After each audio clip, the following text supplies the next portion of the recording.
మరాఠ్వాడాలోని పర్భానీ జిల్లా కడోలి గ్రామం. ఆ పల్లె నడుమ కోదండ రామాలయం. ఆ రోజు ముక్కోటి ఏకాదశి. భక్తులతో రద్దీగా ఉంది. దైవ దర్శనానంతరం ఒక్కరొక్కరే వెళ్లిపోసాగారు. అయితే ఓ బాలుడు మాత్రం ఏమీ పట్టనట్టు అరుగు మీద కూర్చున్నాడు. ఏదో ఆలోచిస్తున్నాడు. కోలముఖం, బేల చూపులు. ప్రసాదం సైతం తినడానికి మనస్కరించక అక్కడి నుంచి బయటపడ్డాడు. అతడి అడుగుల కంటే ఆలోచనలే వేగంగా పరుగెడుతున్నాయి. ఇంటి పరిస్థితే కలచివేస్తోంది.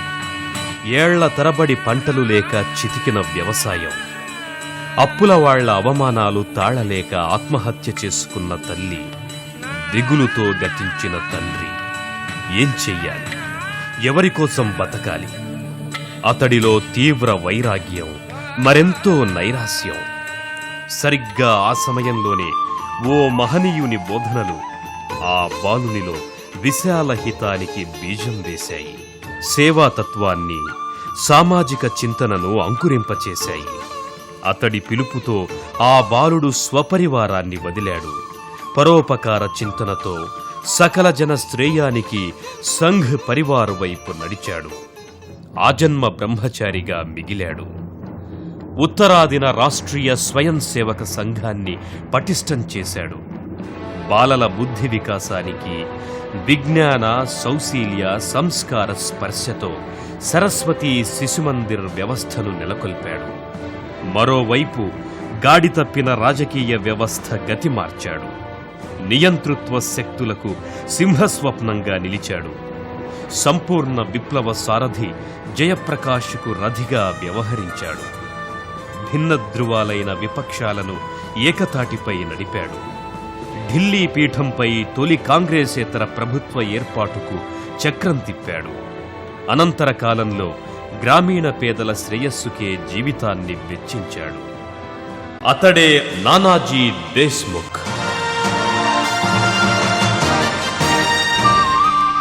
చిత్రకూట్ పథకం ద్వారా గ్రామీణ స్వయం పోషక ఆర్థిక సమాజాన్ని సృష్టించిన నానాజీ దేశ్ముఖ్ 1916వ సంవత్సరం అక్టోబర్ 11వ తేదీన మహారాష్ట్రలోని కడోలి గ్రామంలో జన్మించారు.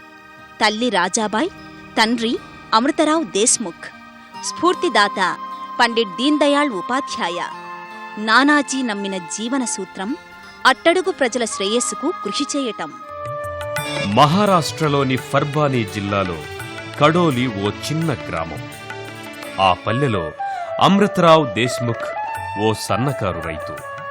ఆయన కుమారుడు చండీదాస్ దేశ్ముఖ్. అతడే తరువాతి కాలంలో నానాజీ దేశ్ముఖ్గా ప్రసిద్ధుడయ్యాడు. సిరి సంపదలు లేకున్నా ఆధ్యాత్మిక సంపత్తి గల కుటుంబమది. బాల్యంలోనే ఆ బాలుడు తల్లిదండ్రుల్ని కోల్పోవడంతో ఆ బిడ్డను బంధువొకరు చేరదీశారు. కాని నానా అక్కడ కూడా ఇమడలేకపోయాడు. స్వాభిమానంతో జీవిస్తూ స్కూల్ ఫైనల్ పూర్తి చేశాడు. అప్పటికే ఆ కుటుంబానికి ఎంతో ఆప్తుడైన రాష్ట్రీయ స్వయం సేవక్ సంఘ్ ఆర్ఎస్ఎస్ వ్యవస్థాపకుడు డాక్టర్ హెడ్గేవార్ నానాజీని ఆదుకోవాలని భావించారు. ఆసరా ఇస్తే అతడు అద్భుతాలే సృష్టిస్తాడని ప్రగాఢంగా విశ్వసించారు. ఆయన ఆశీస్సులతో నానాజీ 12 ఏళ్లకే ఆర్ఎస్ఎస్లో సభ్యుడయ్యాడు. ఆ సంస్థ సైద్ధాంతిక నిబద్ధత, అంతకంటే మిన్నగా సేవాభావం అతడికెంతో నచ్చాయి. ఫలితంగా కొద్ది కాలానికే సంస్థతో ఆత్మీయ బంధం ఏర్పడింది. ఈ క్రమంలో ఆయన ఆగ్రాలో ప్రచారక్గా నియమితుడయ్యాడు. అక్కడే పండిట్ దీన్ దయాళ్ ఉపాధ్యాయతో పరిచయం ఏర్పడింది. నానాజీ తన మదిలో మెదిలిన ఎన్నో ఆధ్యాత్మిక సందేహాలను ఆయన ద్వారా నివృత్తి చేసుకున్నాడు. తరువాత కొద్ది కాలానికి గోరఖ్పూర్ ప్రచారక్గా నియుక్తుడయ్యాడు. తూర్పు ఉత్తరప్రదేశ్లో ధర్మశాలల్లో తింటూ, ఆలయాల్లో ఉంటూ ప్రజలతో మమేకమై పనిచేశాడు. అనతి కాలంలోనే అతడి కృషితో తూర్పు యూపీలో 250 ఆర్ఎస్ఎస్ శాఖలు ఏర్పడ్డాయి. 1947లో స్వాతంత్ర్యం సిద్ధించాక ఆర్ఎస్ఎస్ ప్రజల్లోకి వెళ్లడానికి ప్రచార మాధ్యమాలపై దృష్టి సారించింది. అందులో భాగంగా రాష్ట్రధర్మ, పాంచజన్య అనే జర్నల్స్, స్వదేశ్ దినపత్రికను ప్రారంభించింది. ఆ ప్రచురణలకు అటల్ బిహారీ వాజ్పేయి సంపాదకుడిగా వ్యవహరించారు. నానాజీ దేశ్ముఖ్ మేనేజింగ్ డైరెక్టర్గా పనిచేశారు.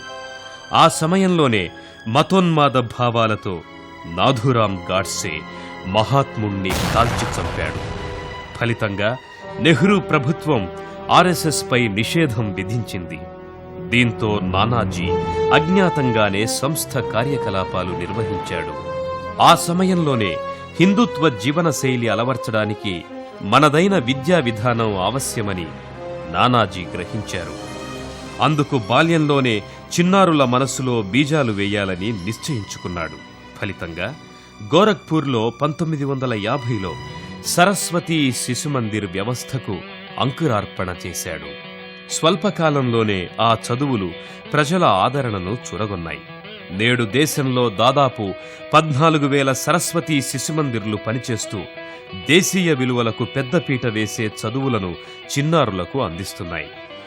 గాంధీజీ హత్యానంతరం ఆర్ఎస్ఎస్ పై నిర్బంధం పెరిగింది. ఓ దశలో సంస్థ మనుగడే ప్రశ్నార్థకమయ్యింది. అలాంటి క్లిష్ట సమయంలో తన ఉనికికి ఓ రాజకీయ వేదిక కావాలని ఆర్ఎస్ఎస్ భావించింది.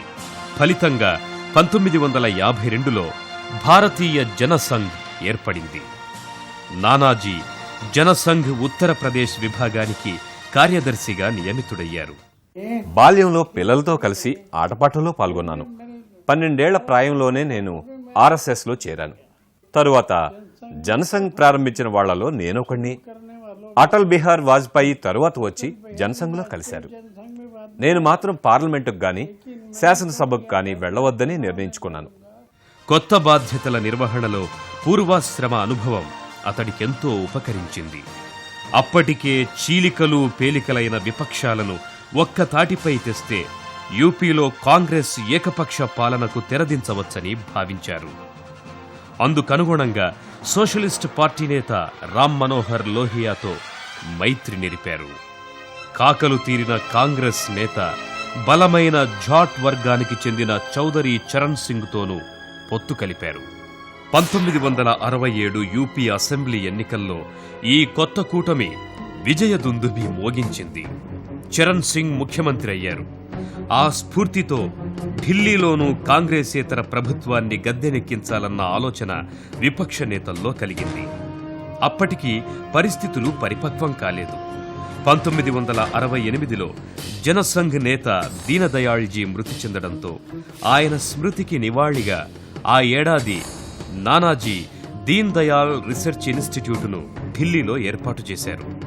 ఆయన రాజకీయ కార్యక్రమాలు సాగిస్తున్న సేవా కార్యక్రమాలను మాత్రం విడనాడలేదు. 1975 జూన్ 12 ప్రజాస్వామ్య భారతంలో కలకలం రేపిన రోజు. ప్రధాని ఇందిర ఎన్నిక చెల్లదని అలహాబాద్ హైకోర్టు సంచలన తీర్పు చెప్పింది. అయితే కోర్టు తీర్పును ఆమె బేఖాతరు చేశారు. దీంతో దేశంలో అవినీతి అక్రమాల ప్రక్షాళనకు, దుష్పరిపాలన నుంచి విముక్తికి లోక్నాయక్ జయప్రకాష్ నారాయణ్ పిలుపునిచ్చారు. ఆ పిలుపే ప్రభంజనమై సంపూర్ణ విప్లవమై ఉవ్వెత్తున ఎగసింది. గుజరాత్ నుంచి పాట్నా దాకా ఒకటే ఆందోళన, అలజడి. ఇందిర ప్రభుత్వం ఫాసిస్టు చర్యలతో దమరకాండకు పూనుకొంది. ప్రజాస్వామ్యాన్ని కాపాడుకొందాం అంటూ నానాజీ విపక్షాలను కదిలించారు. తన పీఠం కదిలిపోతుందన్న భయంతో ఇందిరాగాంధీ 1975 జూన్ 25న ఎమర్జెన్సీ విధించారు.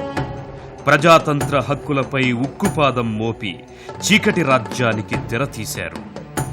క్షుద్ర రాజకీయం నిద్రలేచింది. లోక్నాయక్ జయప్రకాష్తో సహా హేమాహేమీలైన మరెందరో నాయకుల్ని చెరసాలలో బంధించారు. నానాజీ దేశ్ముఖ్ సైతం అరెస్ట్ అయ్యారు. అయినా విశ్రమించలేదు. జైలు నుంచే మంత్రాంగం నడిపారు. జనసంఘ్, భారతీయ లోక్దళ్, కాంగ్రెస్ ఫర్ డెమోక్రసీ పార్టీలను కూడగట్టారు. సోషలిస్టులు, పాత కాంగ్రెస్ వాదులతో జనసంఘ్ను సంఘటితం చేశారు. జనతా పార్టీ ఏర్పడింది. నానాజీ ఆ పార్టీ ప్రధాన కార్యదర్శిగా నియమితులయ్యారు. 1977 మార్చి లోక్సభ ఎన్నికల్లో ఇందిరాగాంధీని ప్రజలు ఘోరంగా ఓడించారు. మొరార్జీ దేశాయ్ నేతృత్వంలో జనతా పార్టీ ఢిల్లీ సింహాసనాన్ని అధిష్ఠించింది. స్వతంత్ర భారత చరిత్రలో తొలి కాంగ్రెసేతర ప్రభుత్వంగా చరిత్ర పుటలకెక్కింది. యూపీలోని బలరాంపూర్ నుంచి నానాజీ దేశ్ముఖ్ లోక్సభకు ఎన్నికయ్యారు. కేబినెట్ మంత్రి పదవి వరించిన తృణప్రాయంగా తిరస్కరించారు. అయితే జనతా ప్రయోగం మూన్నాళ్ల ముచ్చటయ్యింది. వృద్ధనేతల పదవీ దాహంతో ప్రభుత్వం పతనమయ్యింది. నానాజీ ఆశా సౌధం కుప్పకూలింది.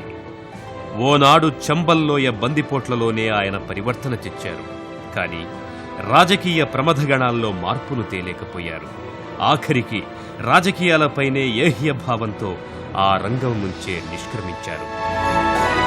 గ్రామీణాభివృద్ధికే జీవితాన్ని వెచ్చించాలని నిశ్చయించుకున్నారు. गांव के पीड़ित लोगों से दुनिया भर में పీడిత గ్రామీణుల జీవితాలు నన్ను సమాజోద్ధరణకు పురుగొల్పాయి. ప్రజలు గ్రామాలు వదిలి పట్టణాలకు వెళ్తున్నారు. అక్కడ వాళ్ళ బతుకుదెరువు కోసం నానా అవస్థ పడుతున్నారు. అందుకే పల్లెవాసులకు ఏదైనా చేయాలని భావించాను. 1977 में 1977లో అప్పటి ప్రధాని మొరార్జీ దేశాయ్ నన్ను మంత్రిమండలిలో చేరమని ఆహ్వానించిన నేను సున్నితంగా ఆయన కోరికను తిరస్కరించాను. బలరాంపూర్, గొండా పరిసర గ్రామీణుల బాగు కోసం కార్యక్రమాలు ఆరంభించాను. 1979 యూపీలోని కరవునేల గోండాలో నానాజీ పాదం మోపారు. అక్కడ జలం లేక బీడువారిన పొలాల్ని, బక్కచిక్కిన కర్షక జనాన్ని చూసి కదలిపోయారు. అంతటి నిరాశాజనక పరిస్థితుల్లోనూ ఆయనకొక ఆశారేఖ కనిపించింది. ఆ దుర్భిక్ష సీమలో ఓ రైతు తన ఎకరం చేలో బావి నీటితో కూరగాయలను ఏపుగా పండిస్తున్న ఆహ్లాద దృశ్యం నానాజీ కంటపడింది. అక్కడ చేతికి పని, చేనుకు నీరు నినాదంతో తన మిత్రులతో కలిసి బడుగు రైతుల కోసం ఉద్యమించారు. ఆ పరిసర గ్రామాలలో కొన్ని వేల గొట్టపు బావులు తవ్వించారు.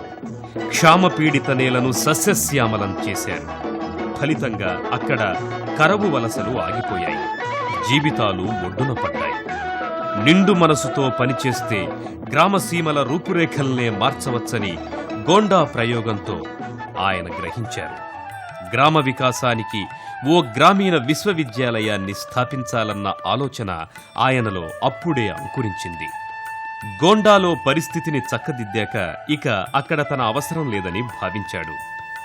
1980లో మధ్యప్రదేశ్లోని సాత్నా జిల్లాలో అడుగుపెట్టారు. అక్కడికి 70 కిలోమీటర్ల దూరంలో ఉన్న మజుగాం చేరుకున్నారు. ఆ చిన్న పట్టణం కేంద్రంగా గ్రామీణ ప్రాంతాల సర్వతోముఖాభివృద్ధికి అనేక పథకాలను రూపొందించాడు. తొలుత కొందరు సంఘ్ కార్యకర్తల సహకారంతో సాక్షరతా ఉద్యమాన్ని ప్రారంభించాడు. అంతేకాకుండా అక్కడి వ్యవసాయ భూములకు వాటర్ షెడ్ పథకాలకు అనుకూలమైన ప్రాంతాలను గుర్తించాడు. గ్రామస్తుల భాగస్వామ్యంతో, శ్రమదానంతో వాటర్ షెడ్ పథకాలను నిర్మించాడు. అప్పుల ఊబి నుంచి రైతుల్ని కాపాడి బ్యాంకుల ద్వారా రుణాలను మంజూరు చేయించాడు. గ్రామీణుల కోసం సరికొత్త రీతిలో ఆరోగ్య పథకాలను ఆరంభించాడు. దీంతో కొద్ది కాలంలోనే మంచి ఫలితాలను సాధించి గొప్ప ఆత్మవిశ్వాసాన్ని మూటగట్టుకున్నాడు. ఆ ప్రాంత గ్రామాలు కొద్ది కాలానికే స్వయం పోషకాలుగా మారాయి. నానాజీ ఈ యజ్ఞానికి దాదాపు 1 దశాబ్ద కాలాన్ని వెచ్చించాడు. हमारा मिशन जो है वो भारत का मिशन है. మా లక్ష్యం భారత అభివృద్ధి. మా ఆశయం సర్వే జన సుఖినో భవంతు. దేశం అభివృద్ధి చెందాలంటే గ్రామాలు అభివృద్ధి చెందాలి. కానీ అది జరగడం లేదు. అన్నీ జరిగిపోతున్నాయి, కానీ గ్రామాల అభివృద్ధి లేదు. దానికోసమే మేము ప్రస్తుతం విశేషంగా కృషి చేస్తున్నాం. तो भारत का मिशन पूरा करने के लिए ये गांव से काम शुरू किया है. మధ్యప్రదేశ్, ఉత్తరప్రదేశ్ సరిహద్దు, మందాకిని నదీ తీరం, పరమ పవిత్ర ఆధ్యాత్మిక క్షేత్రం. అలహాబాద్ నుంచి 115 కిలోమీటర్లు, ఖజురహో నుంచి 75 కిలోమీటర్ల దూరంలో ఉంది. శ్రీరాముడు వనవాస జీవితాన్ని అక్కడే గడిపాడని కోట్లాది మంది భక్తుల విశ్వాసం. కాళిదాసు రఘువంశ కావ్యంలో రామగిరిగా పిలుపులందుకున్న పవిత్ర భూమి అది. ఆ పుణ్యభూమిలో కడు పేదలు, మొండి వ్యాధులకు బలయ్యే అభాగ్యులు, అటవీ కాంట్రాక్టర్ల దోపిడీతో సొంత గడ్డపైనే పరాయి బిడ్డలుగా మారిన అభాగ్య జీవులు. అలాంటి జీవోత్సవాలకు ప్రాపంచిక జ్ఞానం, బతకడానికి పనికొచ్చే పరిజ్ఞానం నేర్పాలని నానాజీ నిశ్చయించుకున్నారు. అక్కడే పుట్టిన ఆ బిడ్డలకు ఆ నేల, ఆ చెట్టు చేమ, వ్యవసాయం, ఫలసాయం, పర్యావరణం, మూలికా వృక్షాలు, జంతుజాలం గురించి అవగాహన ఉండాలన్న ఆశయంతో నానాజీ 1999లో చిత్రకూట్ గ్రామోదయ విశ్వవిద్యాలయాన్ని స్థాపించారు. ఇది దేశంలోనే తొలి గ్రామీణ విశ్వవిద్యాలయంగా గణతికెక్కింది. దానికి 3 ఏళ్ల పాటు ఆయన ఛాన్సలర్గా వ్యవహరించి స్వయంగా పర్యవేక్షించారు. గ్రామీణ ప్రాంతాల ప్రజలకు అనేక పథకాల్లో యూనివర్సిటీ ద్వారా శిక్షణ ఇప్పించారు. అదే ఏడాది వాజ్పేయి ప్రభుత్వం నానాజీని రాజ్యసభకు నామినేట్ చేసింది. గ్రామీణ భారతం బాగు కోసం శ్రమిస్తూనే రాజ్యసభ వేదికగా ఆయన చురకత్తులు సంధించారు. ये जो एमपीज है ये सारा रुपया लेते हैं, कोई ध्यान नहीं देता. పార్లమెంట్ సభ్యులంతా వారి జీతభత్యాల కోసం, వారి కార్యకలాపాల కోసం ఏడాదికి కోట్ల వరకు తీసుకుంటున్నారు. 20,000 उन्होंने 8,000 अलाउंस के लिए कॉन्स्टिट्यूशन का. ఇది కాకుండా నియోజకవర్గ అభివృద్ధికని అనేక నిధులు తీసుకుంటున్నారు. వారు నీతి నిజాయితీలతో పనిచేస్తే మన గ్రామాలు ఎంతో అభివృద్ధి చెందేవి, దేశం ఎంతో సస్యశ్యామలం అయ్యేది. చిత్రకూట్ గ్రామీణ ప్రాంతంలో ఆయన చేసిన కృషి 2-3 ఏళ్లకే అద్భుత ఫలితాలనిచ్చింది. అక్కడి గ్రామాలు అభివృద్ధి బాటను పట్టాయి. స్వయం పోషక ఆర్థిక వ్యవస్థను నిర్మించుకున్నాయి. కుటిల కుశ్చిత రాజకీయాలకు వ్యతిరేకంగా అభివృద్ధి లక్ష్యంగా అడుగులు ముందుకు వేశాయి. ఫలితంగా బాపు కలలుగన్న గ్రామ స్వరాజ్యం అక్కడ ఆవిర్భవించింది. అయితే వివిధ అభివృద్ధి పథకాలు విభిన్న దశలుగా సాగడంతో వాటినన్నిటినీ ఒక ఛత్రం కిందకు తీసుకువచ్చారు. ఆ ఛత్రమే నేడు యావత్ దేశ దృష్టిని ఆకర్షిస్తున్న చిత్రకూట్ పథకం. ఈ పథకం ద్వారా స్వరాజ్య భావనను మరింత పరిపుష్టం చేశారు. మొదట మజ్గావ్ కృషి విజ్ఞాన్ కేంద్రం నేతృత్వంలో Rajiv Gandhi watershed mission సాయంతో 18 గ్రామాల్లో 17 వాటర్ షెడ్ పథకాలు ప్రారంభమయ్యాయి. తద్వారా 12,536 హెక్టార్ల పొలం సస్యశ్యామలమయ్యింది. ఏడాదికి కనీసం 2 పంటలు పండిస్తున్నారు. అధికోత్పత్తి వంగడాలను ఇక్కడ కృషి విజ్ఞాన్ కేంద్రంలో రూపొందించారు. దీన్ దయాళ్ రీసెర్చ్ ఇన్స్టిట్యూట్లోనూ 50 ఎకరాల్లో అనేక ప్రయోగాలు చేస్తున్నారు. రైతుల లబ్ధి కోసం సీడ్ క్లబ్లను ఏర్పాటు చేశారు. స్వావలంబన పథకం ద్వారా స్వయం సహాయ బృందాలుగా ఏర్పడ్డ యువతీ యువకులకు సూక్ష్మ రుణాలను మంజూరు చేశారు. ఈ రుణాల ద్వారా కూరగాయల సాగు, మూలికలు, అటవీ ఉత్పత్తులు సేకరించే యువత ప్రధానంగా లబ్ధి పొందుతోంది. నానాజీ దేశ్ముఖ్ కృషికి గుర్తింపుగా ఎన్నో పురస్కారాలు లభించాయి. 1995లో international federation for women in agriculture IFWA నానాజీని స్క్రోల్ ఆఫ్ ఆనర్ సత్కారంతో గౌరవించింది. 1997లో సంత్ తులసీదాస్ 500 జయంతి సంఘం చేత మానస్ సంఘ్ పురస్కారం పొందారు. అదే ఏడాది నానాజీని యూనివర్సిటీ ఆఫ్ పూణే గౌరవ డాక్టరేట్తో సత్కరించింది. 1998లో అజ్మీర్లో ఉన్న మహర్షి దయానంద్ సరస్వతి విశ్వవిద్యాలయం గౌరవ డాక్టరేట్ను ప్రదానం చేసింది. 1999లో భారత ప్రభుత్వం పద్మ విభూషణ్తో సత్కరించింది. 2001లో నేషనల్ సిటిజన్స్ అవార్డు పొందారు. అదే ఏడాది ఝాన్సీలోని బుందేల్ఖండ్ విశ్వవిద్యాలయం గౌరవ డాక్టరేట్తో సత్కరించింది. 2005లో మధ్యప్రదేశ్ ప్రభుత్వం మహాత్మాగాంధీ అవార్డును ప్రదానం చేసింది. 2006లో పూణేలోని జ్ఞానేశ్వర్ విద్యాపీఠం జ్ఞానేశ్వర్ అవార్డుతో గౌరవించింది. 2007లో గ్రామోదయ విశ్వవిద్యాలయం గౌరవ డాక్టరేట్ ప్రకటించి తనని తాను గౌరవించుకుంది. చిత్రకూట్లో మరో అద్భుతం ఆరోగ్యధామ్. 58 ఎకరాల సువిశాల క్షేత్రమిది. చీటికి మాటికి వైద్యుల అవసరం లేకుండా వివిధ రుగ్మతల నివారణకు 33 ఆయుర్వేద ఔషధాల సంచిని రసశాలలో రూపొందించారు. బామ్మ చేతి మహత్యాన్ని తలపిస్తుందన్న అర్థంలో దీన్ని దాదీమాకా బట్వా పేరుతో అందజేస్తున్నారు. ఇక్కడి మూలికావనంలో ఇందుకోసం 400 ఎకరాల అమూల్య వృక్షాలను పెంచుతున్నారు. ఆరోగ్యధామ్ ఆవరణలో 40 పడకల ఆసుపత్రిని నెలకొల్పారు. ఆధునిక దంతవైద్యం చేసే ఆసుపత్రి ఇక్కడుంది. గ్రామీణ పరిశ్రమల్లో శిక్షణకు ఉద్యమిత విద్యాపీఠ్ ఏర్పాటయ్యింది. 19 షెడ్ల విశాల ప్రాంగణంలో అనేక వృత్తులలో శిక్షణ పొందుతున్నారు. చిత్రకూట్ పథక ప్రాంగణంలో ప్రతి విభాగానికి విరాళాలిచ్చిన దాతల పేర్లు పెట్టారు. స్వరాజ్ పాల్ సోదరుడు సురేంద్ర పాల్ పేరుతో స్థాపించిన గ్రామోదయ విద్యాలయంలో 1000 మంది బాలలు తమ భవిష్యత్తును తీర్చిదిద్దుకుంటున్నారు. నానాజీ ఆప్తమిత్రుడు, ఎమర్జెన్సీ చీకటి రాజ్యాన్ని చీల్చి చెండాడిన రామ్నాథ్ గోయంకా స్మృత్యర్థం గురుకుల పాఠశాలకు రామ్నాథ్ ఆశ్రమ పాఠశాల అని పేరు పెట్టారు. 200 మంది గిరిజన విద్యార్థులు ఇందులో చదువుతున్నారు. గనివాన్లో పరమానంద్ కోఎడ్యుకేషన్ గురుకుల పాఠశాలలో 125 మంది బాలలు చదువుకుంటున్నారు. అచ్చం 50 మంది వనవాసీ బాలికల కోసం కృష్ణదేవి వనవాసీ ఆవాసీయ విద్యాలయను నిర్వహిస్తున్నారు. గురుకుల్ పేరుతో మరో విశిష్ట విద్యాలయం ఇక్కడుంది. 80 మంది బాలలు విద్యనభ్యసిస్తున్నారు. రిటైర్ అయిన ఉద్యోగ దంపతులు అచ్చంగా విలువలతో కూడిన విద్య బోధించడం ఈ గురుకుల్లో విశేషం. దశాబ్దాలుగా దగాపడ్డ గ్రామీణులలో చైతన్యం నింపడానికి సమాజ శిల్పి దంపతి పేరిట ఓ వినూత్న పథకాన్ని నానాజీ ప్రారంభించారు. ఇందులో భాగంగా డిగ్రీ పూర్తి చేసి సమాజ సేవ చేయాలనుకుంటున్న నవదంపతులను ఆయన చిత్రకూట్కు ఆహ్వానించారు. దీంతో వందలాది మంది అక్కడికి తరలివచ్చారు. వారిలో కొందరిని ఎంపిక చేసి తగు శిక్షణ ఇచ్చి వారు గ్రామాల్లోనే 5 ఏళ్లపాటు ఉండేటట్టు ఓ పథకాన్ని అమలు చేశారు.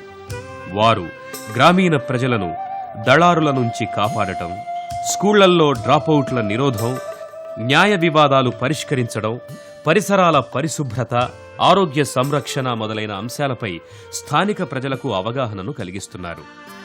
ఒక్కో జంట ఒక్కో క్లస్టర్లో అంటే 5 గ్రామాల్లో పనిచేస్తున్నారు. దీంతో గ్రామాలకు కొత్త ఊపిరి వచ్చినట్లయింది. నానాజీ ఆశించిన నవ సమాజానికి ఈ సమాజ శిల్పి దంపతులే ఊపిరిపోస్తున్నారు. దీన్ దయాళ్ రీసెర్చ్ ఇన్స్టిట్యూట్ సౌజన్యంతో నానాజీ చిత్రకూట్ గ్రామీణ స్వయం పోషక పథకానికి శ్రీకారం చుట్టారు. 2002 జనవరి 20న చిత్రకూట్ ప్రధాన కేంద్రంగా ఈ పథకం ప్రారంభమైంది.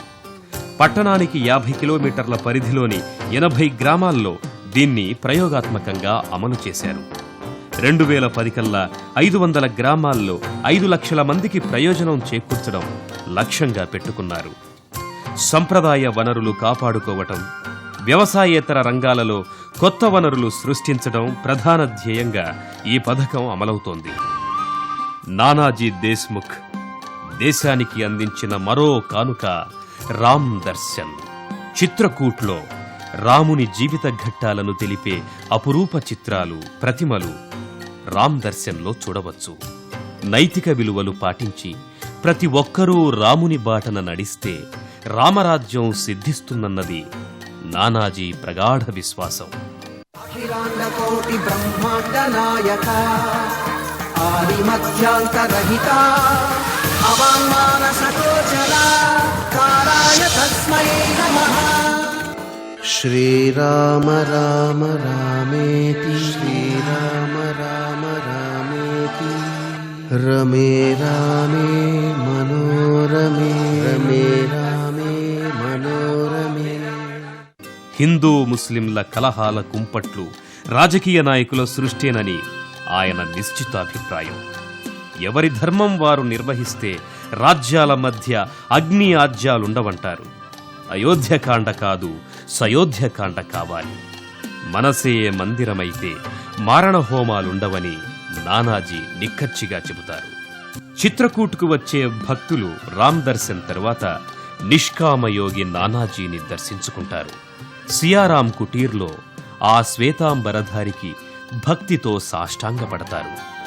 ఆయన అమూల్య సలహాలతో జీవనరేఖలు మార్చుకుంటారు. 93 వసంతాల నిండైన విగ్రహం, ధీర గంభీర రూపం.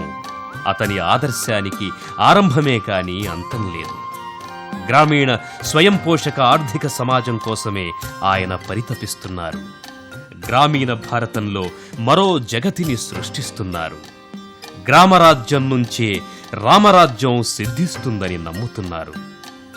ఆయన ఓ నిశ్శబ్ద విప్లవకారుడు, నిజమైన లౌకికవాది, నిఖార్సైన ప్రజాతంత్రవాది, ప్రగతివాది.